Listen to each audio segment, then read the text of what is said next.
श्री स्वामी समर्थ. श्री गुरुदेव दत्त. श्री गुरुदेव दत्त परब्राह्मणे नमः. श्री गुरुचरित्र अध्याय 5. श्री दत्त गुरूंचा श्रीपाद श्री वल्लभ अवतार. श्री गणेशाय नमः. भक्तांचे रक्षण, दुष्टांचा निग्रह आणि ज्ञान प्रसार करण्यासाठी श्रीमन्नारायणाने मत्स्य, कूर्म, विराह, नरसिंह, वामन, परशुराम, रामकृष्ण, बुद्ध, कल्की असे अवतार धारण केले. तसेच धर्मसंस्थापनार्थ काही अवतार धारण केले. भगवंताची कार्यपद्धती आश्चर्यचरक आणि विचित्रच आहे. कलिप्रभावाने धार्मिकतेच्या मार्गात अडथळे व अव्यवस्था निर्माण झाल्या. परकीय राजांच्या राजवटीत धार्मिक भावनेची अवनती होऊन अधर्माचा प्रताप वाढू लागला. माणसं ज्ञानहीन, आचार विचारहीन, कर्म भ्रष्ट होऊ लागली. सनातन धर्माला अत्यंत संकीर्ण परिस्थितीच्या सामोरे जाण्याचा प्रसंग घडवून आला. जेव्हा असहाय्य भक्तांनी श्रीहरीच्या हस्तक्षेपासाठी आणि संरक्षणासाठी प्रार्थना केली, तेव्हा संतुष्ट होऊन श्रीहरीने आंध्रमधील गोदावरी जिल्ह्यात पिठापूर येथे एका ब्राह्मण कुळात श्रीपाद नावाने गणेश चतुर्थीच्या दिवशी उषःकाळी पुन्हा जन्म घेतला. हा श्री गुरु दत्तात्रयाचा प्रथम अवतार होय. हे लक्षात घेतले जाऊ शकते की देव स्वतः गुरु रूपात अवतरित होऊन कार्यनिर्वहन करतो. त्या काळी पिठापुरी गावी अपलराज शर्मा नावाचा आपस्तंभ शाखेचा सद्गुण संपन्न एक ब्राह्मणोत्तम राहत होता. तो एक उत्कृष्ट पंडित म्हणून गणला जात असे. महासती अनुसयाच्याच उपमेची सगुणवती आदर्श महापतिव्रता सुमती ही त्याची धर्मपत्नी होती. दोघेही श्री दत्तात्रयाचे श्रेष्ठ भक्त होते. त्यांचे दाम्पत्य जीवन अनुकरणीय होते. देव गुरु भक्त अशा या दाम्पत्याला काळांतराने 2 पुत्र जन्मले. त्यातील थोरला आंधळा व धाकटा लंगडा होता. ते ब्राह्मण दंपती न कंटाळता अत्यंत आसक्तीने त्या दोन्ही विकलांग मुलाचे पालन पोषण करीत असे. नंतर जन्मलेली मुलं जास्त काळ जगली नाहीत, पण सुमती मात्र पतिव्रता धर्मानुसार पतिसेवा, अतिथी, अभ्यंगताच्या सेवेत निरंतर होते. ह्यामुळे आदर्श गृहिणी म्हणून सर्वत्र विख्यात झाली. ती साध्वी सतत श्री दत्ताराधना करीत असे. श्री दत्त नामस्मरण हेच तिचे जीवनाचे यती कर्तव्य व श्वास होते. ती पतिसेवा तिचा परमधर्म बनला होता. तिची पतिव्रता तिचा परमधर्म बनला होता आणि अतिथी अभ्यागतांची सेवा तिच्यासाठी ईश्वर सेवा होती. तिच्या भक्तीला संतुष्ट होऊन तिची परीक्षा घेण्याच्या उद्देशाने एकदा श्री गुरु दत्तात्रय महाराज एका संन्यासीच्या वेशात महालय अमावास्येच्या दिवशी मध्यान्ह समयी तिच्या घरी पदार्पण करते झाले. माता भवती भिक्षांते असे म्हणून भिक्षा मागितली. तिने लवकर बाहेर येऊन बघितले, त्यावेळी तिच्या घरात श्राद्ध कर्म असल्यामुळे पितृकार्याची सिद्धता चालली होती, पण श्राद्ध कर्माला अजून आरंभ झाला नव्हता. पितृकार्याच्या दिवशी भर दुपारी आलेला तो संन्यासी आपले आराध्य दैवत साक्षात श्री गुरुदत्तच असणार असे तिला वाटले. शास्त्रानुसार श्राद्ध कर्म संपल्यावर पितृसमान ब्राह्मणांना आधी भोजन वाढून निरंतर अतिथीला भिक्षा घालावी असा नियम आहे. तथापि त्या साध्वी गृहिणीने मात्र त्या नियमाची परिगणना न करता अतिथीला श्री गुरु दत्तात्रयार्पणमस्तु असे म्हणून भिक्षान्न अर्पण केले. तिच्या पवित्र भक्तिभावाला संतुष्ट झालेल्या अतिथीरूपी श्री गुरु दत्तात्रयांनी आपल्या निज स्वरूपात प्रकट होऊन इच्छित वर मागून घेण्याची विनंती केली. श्री दत्तगुरूंचे मंगलमय तेजपुंज अलौकिक त्रिमूर्ती स्वरूप पाहून महाभाग्यशाली सुमती देवी आनंदित झाली. श्री दत्तात्रेय प्रीत्यर्थ अनेक विध स्तवन करीत ती म्हणाली, अवश्य तू समस्त देवतांचा दिव्य स्वरूप आहे. अतिथी रूपाने आगमन करून तू आम्हाला कृतकृत्य केले. आम्ही धन्य झालो. निस्संदेह आमचे पित्र देखील तृप्त झालेत. प्रत्येक जण जीवनात यशस्वी होण्यासाठी तुमचे तुमचे दर्शन इच्छितो. जीवनात आचरल्या जाणाऱ्या सकल सत्कर्माचा आणि धार्मिक प्रथांचा मूळ तत्व व उद्देश भगवंत प्राप्ती आहे. हे विष्णुमूर्ती दत्तात्रेय करुणामयी, तुम्ही ह्या मनोहर रूपात दर्शन भाग्य दिल्यामुळे मागण्यासारखे अन्य काहीही नाही. आम्हाला तुमच्याकडून वरदान मागावेसे वाटत नाही, परंतु आमची केवळ एकच लौकिकार्थ गरज अपूर्ण राहिली आहे. कुलोद्धारासाठी सुसंस्कृत, सुदृढ, सुसंपन्न असा पुत्र व्हावा अशी तीव्र इच्छा सामान्यपणे असे सर्व सांसारिक जीवींना असते. वर्तमानात आम्ही त्या प्रकारच्या संतान भाग्यापासून वंचित आहोत. ते भाग्य अनुग्रह करण्यास जगद्गुरू असणाऱ्या तुमच्यात ते सामर्थ्य आहे अशी प्रार्थना केली. पुन्हा अनेक प्रकारची स्तुती करीत सुमती म्हणाली, हे अत्रिनंदन सच्चिदानंद स्वरूपी गुरुदेवा, भक्तप्रिय अवधूता, परब्रह्मा योगी राजे, महामहिमा असणारे तुझे पवित्र चरण भक्तजनांना कामधेनू आहे. तू सकल चराचराचा उद्धारक आहे. हे अगदी स्पष्ट आहे की आम्हाला अनुग्रहित करण्यासाठी तुझे आगमन झाले आहे. तुझे वचन कधीही व्यर्थ होणार नाही असे माझे ठाम मत आहे. आम्हासारख्या संसारी लोकांना उत्तम आदर्श योग्य संतानाची आकांक्षा असणे स्वाभाविकच आहे. कृपया आम्हाला वरदान द्या, जेणेकरून माझी ही मनोभिलाषा पूर्ण होईल व आम्हाला लवकरच एक संतती प्राप्त होईल. आत्तापर्यंत जन्मलेल्या मुलांपैकी अनेक जन्मतः मरण पावले. उर्वरित दोघेही अंगद्वीन, गुणहीन, अल्पमती व अल्पायुष्य आहेत. असे असताना या असहाय्यक मुलांवर कसा विश्वास ठेवू? त्यामुळे आम्हाला त्यांच्याकडून कोणतीही अपेक्षा नाही. आमचे जीवन अर्थहीन झाले आहे. देवा, तू मला माता म्हणून संबोधल्यामुळे तुझे वचन सत्य कर. मला एक कुलोद्धारक, ज्ञानी, सुसंस्कृत, सदृढ, सुसंपन्न, वेदसह्य,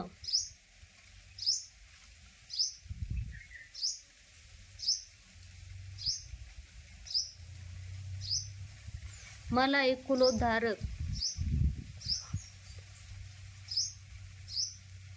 कुलोद्धारक, ज्ञानी, सुसंस्कृत, सदृढ, सुसंपन्न, वेद सदृश परमपुरुष तसेच आपणासारखा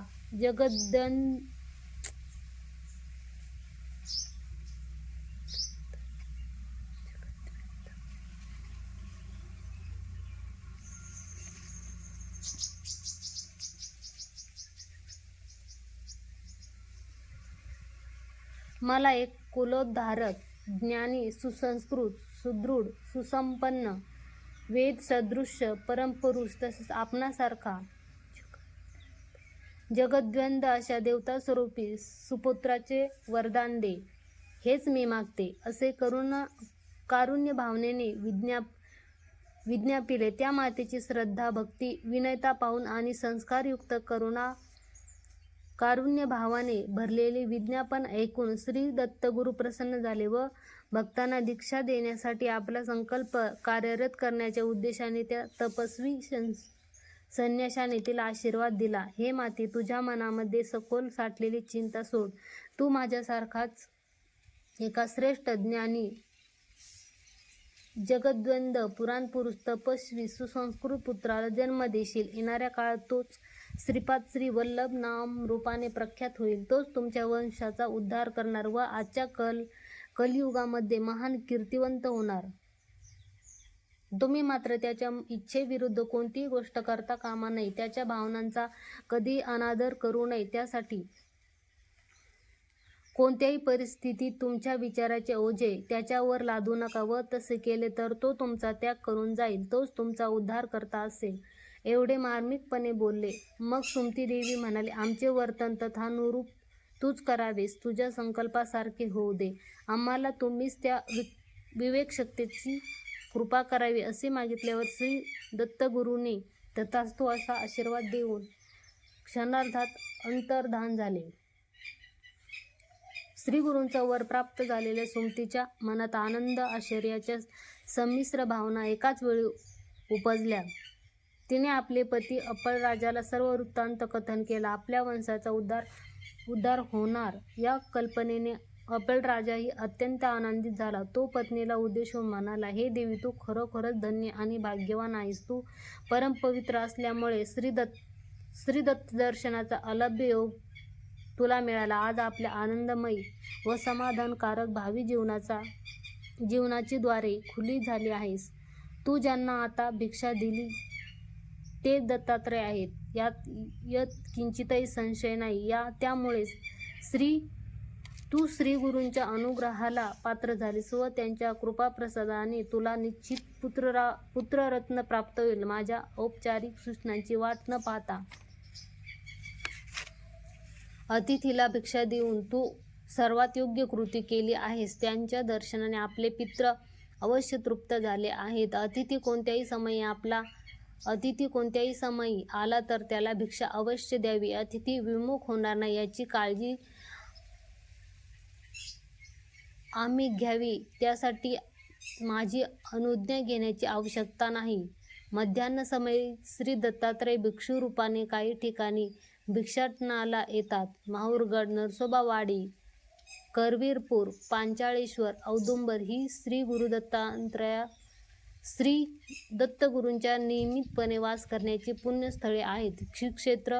श्री क्षेत्र गाणगापूर तर श्री गुरुला प्रिय असल्यामुळे तेथे सुद्धा त्यांचे विशेष सानिध्य आहे. आपली ओळख होऊ नये म्हणून श्री गुरुदत्तात्रय आपल्या अगाध मायेने बहुविध भिक्षुक रूपाने संपूर्ण पृथ्वीतलावावर भ्रमण करतात.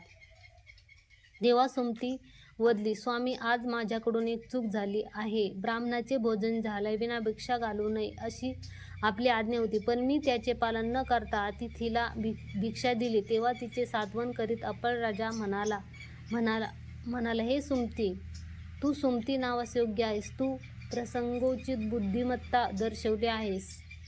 तू अत्यंत योग्य कार्यच केले आहे.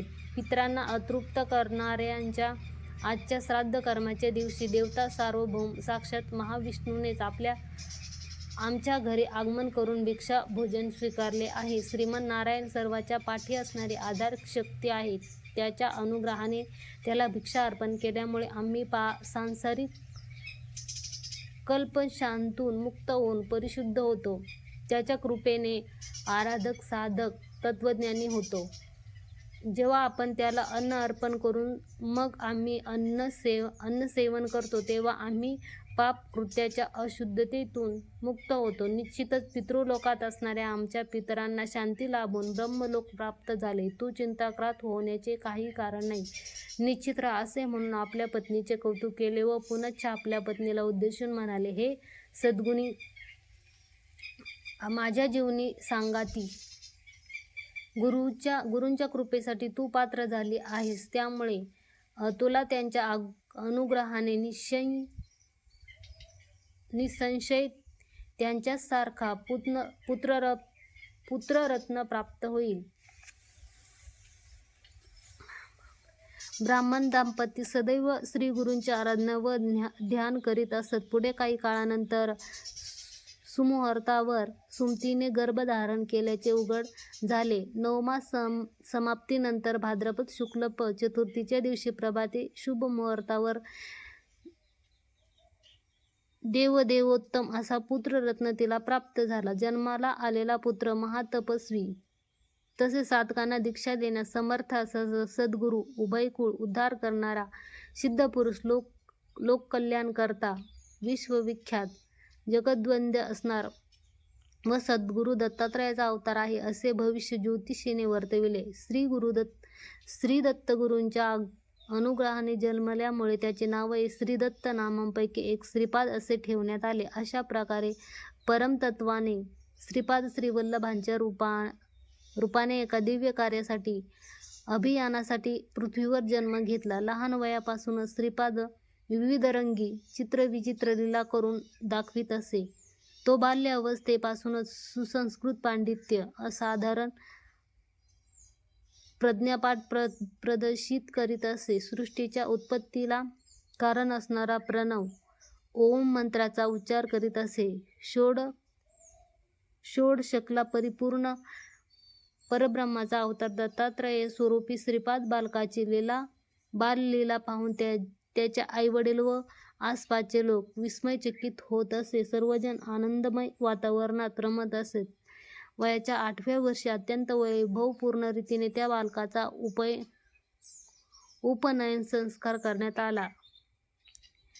वेदाध्ययन प्रारंभ करण्यापूर्वीच वेदशास्त्राचे किंचितही ज्ञान नसताना या बालकाचे उच्च स्वरात स्पष्टपणे व लयबद्धपणे चारही वेदांतील प्रारंभिक मंत्राचे पठण केले. त्याने ऋग्वेदामधला ओम अग्नी मिळे पुरोहित यज्ञस्य देवमृत्विज होतार रत्न धातम, यजुर्वेदातला ओम ईशत्वोर्जेत्वा वायव्यस्तोपाय वस्त देवो वहा सविता प्रारयतु श्रेष्ठतमाय कर्मणे, सामवेदामधला ओम अग्नि आय हिवितहे गृणानो हवेः दातये निहोताससीबाहर्षी, अथर्वण वेदामधला ओम शनोन्देवाविराष्ट्य आपो भवन्तु पितहे शंयोरभिस्रवन्तुनुहा.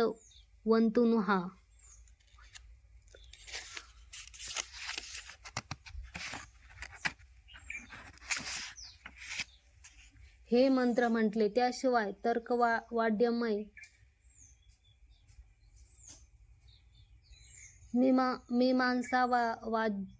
मीमांसादिशास्त्र व्याकरण व घनपंडितासारखे विस्तारपूर्वक सांगू लागला. हे ऐकून समारंभाला आलेले लोक विस्मित झाले व त्यांच्या प्रतिभेचे कौतुक करू लागले. सर्वांना खात्री झाली की तो बालक लोकोद्धारासाठी अवतरलेला अवतारी पुरुष आहे. असे पुढे त्याला अप्रतिम वाड्यमयातील पांडित्य प्राप्त झाले. या बालकाकडून अपार ज्ञानाचा व पांडित्याचा लाभ घेण्यासाठी सर्व वर्णाचे सर्व वयाचे लोक त्यापाशी यायचे आणि त्याच्याकडून वेदशास्त्र धर्म या विषयातील त्यांच्या संशयाचे निरसन करून घ्यायचे. जाणकारांचा असा ठाम विश्वास होता की प्रत्यक्षात श्री गुरु दत्तात्रयांनी श्रीपाद श्रीवल्लभाच्या रूपात अवतार घेतला आहे. अशा रीतीने काळ व्यतीत होत असता श्रीपादाचे विवाहयोग्य वय झाल्याचे मातापित्यांच्या लक्षात आले. तो आता 16 वर्षाचा झाला होता. पण श्रीपाद मात्र आपले जीवितकार्य पूर्ण करण्याकरिता संन्यासाश्रम स्वीकारण्याच्या विचारात होता. एक दिवस आईवडिलांनी त्याच्याशी विवाहाविषयी प्रस्ताव मांडला तेव्हा श्रीपाद गंभीरपणे उत्तरला, पूज्य मातापिता, माझा जन्म कौटुंबिक जीवन जगण्याकरता झालेलाच नाही. मी संन्यास आश्रमात प्रवेश करण्याची योग्य वेळ आली आहे. मला सांसारिक जीवन जगण्याची आसक्ती नाही. माझ्या जन्माचा उद्देश मला शीघ्रपणे पूर्णत्वाला न्यायचा आहे. विवाह बंधनात पडण्याची माझी इच्छा नाही. कोणत्याही प्राकृत कन्येशी माझा विवाह होणारच नाही. सर्व लक्ष संपन्न सुंदरी सद्गुणी योगश्री नामक एक कन्या मी आधीच निवडली आहे. खरे तर विरक्तीच माझी जीवनसंगाती. मी विवाह करणार असेल तर तिच्याशी इतर सर्व स्त्रिया माझ्यासाठी मातृसमान आहेत. विवाहासाठी तुम्ही मला आग्रह करू नये. संपूर्ण विश्व हेच माझे कुटुंब आहे. मला स्वेच्छेने यती होऊन विहार करायला अनुमती द्या. माझ्या मंगलकार्यासाठी कन्यान्वेषण करण्याची काही आवश्यकता नाही. माझे नाव श्रीवल्लभ असे आहे. तेव्हापासून त्रिमूर्ती स्वरूपी श्रीपादाला श्रीपाद श्रीवल्लभ या नावानेच ओळखू लागले. श्रीपाद श्रीवल्लभ आई वडिलांना वंदन करीत म्हणाला, प्रिय हो, माझ्या संकल्पाच्या विरुद्ध निर्बंध घालू नये. धर्मकार्यासाठी मला उत्तर देशाला निघून दीक्षा घ्यायची आहे. आता समय राहिलेला नाही. माझ्या जन्माचा उद्देश त्वरित पूर्ण व्हायला पाहिजे. पुत्राचे वचन ऐकून मातापिता खूप अस्वस्थ झाले. त्यांनी श्रीपादाजवळ याचना केली, वत्सा, तुझ्या जन्मापूर्वी आम्ही संसारात खूप कष्ट, नष्ट, दुःख, व्यथा, समस्या अनुभवल्या.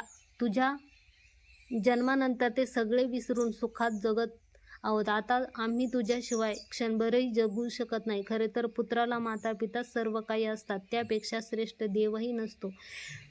त्यांची सेवा हीच ईश्वर सेवा होय. आम्ही जिवंत असेपर्यंत आमच्या सोबत राहून आमची सेवा करणे हाच खरा उन्नत पुत्रधर्म, जो योग्य पुत्राने पाळावा, नाही का? वृद्धापसमयी आणि विशेषतः आधी जन्मलेल्या दोघा मुलांच्या असहाय्यता व अंगविकलेच्या परिस्थितीत आमच्या पुत्राने आम्हाला असे सोडून जाणे योग्य नव्हे. अशा परिस्थितीत तुझ्या विरहाचे दुःख आम्हाला सहन होणार नाही. तुझा हा निर्णय ऐकून आम्ही दिशाहीन झालो आहोत, असे आर्तुधनीने सांगितले. तेव्हा श्रीपाद दुःखाश्रू पुसून तिला समाधान करण्याचा प्रयत्न करीत म्हणतो, हे माते, यापुढे तू दुःख करू नकोस. यानंतर तुम्ही शांततापूर्ण व तणावमुक्त आनंदमय जीवन जगाल. माझ्यात उत्तम संस्कार रुजून तुम्ही माझ्या संगोपनात जे काही केले त्याबद्दल मी तुमचा सदैव ऋणी राहीन. तुमच्या प्रती जे ऋण आहे ते मी एका जन्मात कसे फेडू? मी असंख्य वेळा जन्मलो तरी त्याची परतफेड करू शकत नाही, पण मी तुमची सर्व मनोकामना अवश्य पूर्ण करीन. तुमचा सुपुत्र असल्यामुळे हाच माझा परमधर्म होय. माझ्यासारखा योग्य मुलगा आपल्याच आईला निराश करून अधोगतीला कसा पावेल असे वचन दिले. आई सुमतीला समाधान झाले नाही. आईचे समाधान व्हावे म्हणून श्रीपाद श्रीवल्लभाने आईवर एक अमृतदृष्टी फिरवली व अत्यंत मृदू भाषेत तिच्या मनाचे सांत्वन करीत तिला शांत केले. तसेच आत्मीयतेने व प्रेमाने समृद्ध आपल्या अमृतदृष्टीने त्या अंगहीन व नेत्रहीन बंधूवरही कृपादृष्टी टाकताच लंगड्याला पाय व आंधळ्याला दृष्टी क्षणार्धात प्राप्त होऊन दोघे सदृढ झाले. त्यांचे वैकल्प लोप पावले. शिवाय ते दोघेही स्वरूपवंत आरोग्यवंत झाले.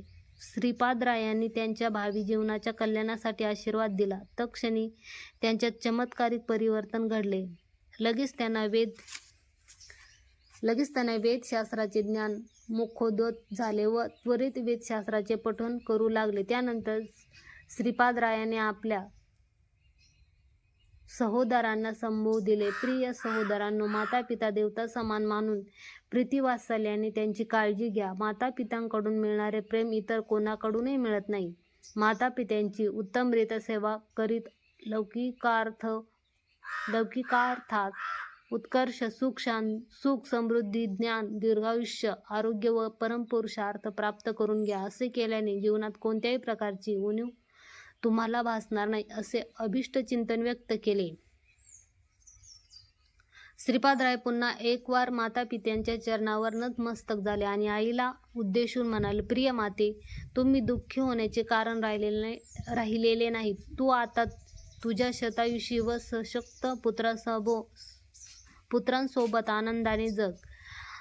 ते तुमच्या वृद्धसमयी अनुकरणीय पद्धतीने तुमची काळजी घेतील. आता यापुढे तुम्हा दोघांचेही कष्टाचे दिवस संपले. माझे दैवदत्त कर्तव्य पूर्ण करायला मला देशाटन करायचे आहे. ज्ञानमार्गावर असलेल्या भक्तांना दीक्षा देण्यासाठी मला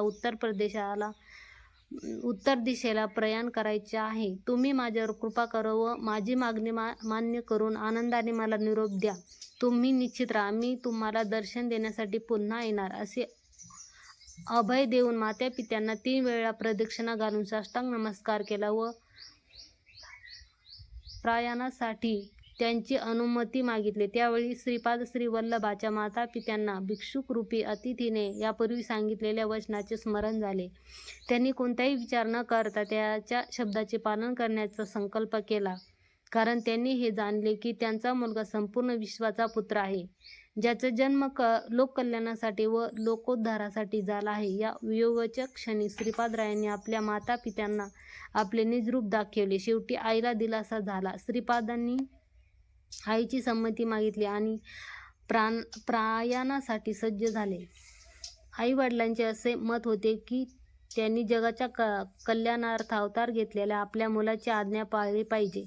शेवटी ते त्यांच्या विचाराशी पूर्णपणे सहमत होते व त्यांच्या प्रयाणाला त्यांनी मोठ्या मनाने संमती दिली. वयाच्या अवघ्या 30व्या वर्षी श्रीपाद गुरुजी तीर्थयात्रेला निघाले. योगमायेने काशी, बद्रीनाथ या क्षेत्रे जाऊन काही काळ तेथे वास्तव्य केले. तिथून अनेक क्षेत्राचे पर्यटन करीत त्या सर्वांना आपल्या पादस्पर्शाने पुनीत केले. यात्रेच्या वेळी त्यांनी योग्यता व पात्रता असलेल्या अनेकांना ज्ञानमार्गाची दीक्षा दिली. त्यानंतर मनोवेगाने ते गोकर्ण या पवित्र क्षेत्री पोहोचले. तेथे त्यांनी 3 वर्षे तपोव्रताचे आचरण केले. तिथून मग श्रीपाद स्वामींनी पवित्र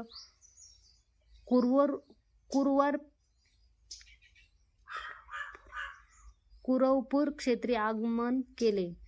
येथे परम कल्याणकारी श्री गुरुचरित्राचा 5वा अध्याय संपन्न. श्री गुरुदेव दत्त. श्री गुरु दत्तात्रयार्पणमस्तु. खरोखर भाग्यवान आहे. आज माझा जन्म सार्थक झाला. मला अलाभ्य असे सर्व लाभले असे सांगून तिने विनम्रतया अभिवंदन केले. तेव्हा श्री गुरुदत्त म्हणाले, हे देवदेवतो